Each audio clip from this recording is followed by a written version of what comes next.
I don't have to tell you that hate and fear are being sown online all across the world. And we know that there is this dark undertow which is connecting us all globally, and it is flowing via the technology platforms.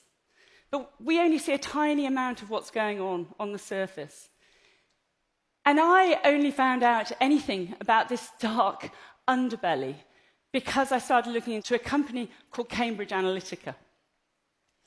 And I spent months tracking down an ex-employee, Christopher Wiley. And he told me how this company that had worked for both Trump and Brexit had profiled people politically in order to understand their individual fears, to better target them with Facebook ads.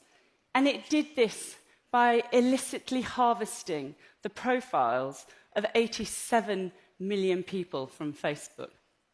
It took an entire year's work to get Christopher on the record. He was extraordinarily brave because the company is owned by Robert Mercer, the billionaire who bankrolled Trump, and he threatened to sue us multiple times to stop us from publishing.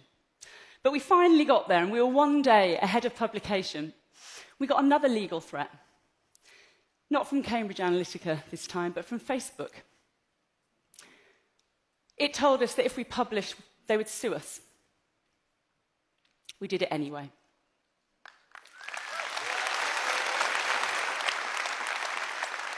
Facebook, you were on the wrong side of history in that. And you were on the wrong side of history in this, in refusing to give us the answers that we need. And that is why I am here, to address you directly, the gods of Silicon Valley. Mark Zuckerberg, and Sheryl Sandberg, and Larry Page, and Sergey Brin, and Jack Dorsey, and your employees and your investors too. We are what happens to a Western democracy when 100 years of electoral laws are disrupted by technology. This technology that you have invented has been amazing. But now it's a crime scene, and you have the evidence. And it is not enough to say that you will do better in the future. Because to have any hope of stopping this from happening again, we have to know the truth. Because what the Brexit vote demonstrates is that liberal democracy is broken. And you broke it. This is not democracy.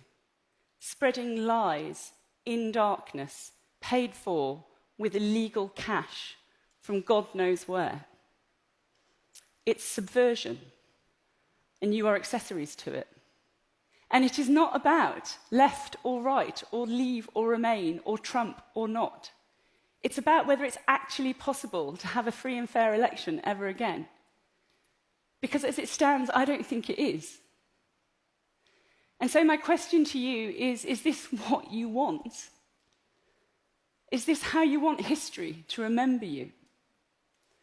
As the handmaidens to authoritarianism that is on the rise all across the world? Because you set out to connect people, and you are refusing to acknowledge that the same technology is now driving us apart. My question to everybody else is this what we want? To let them get away with it? And to sit back and play with our phones as this darkness falls?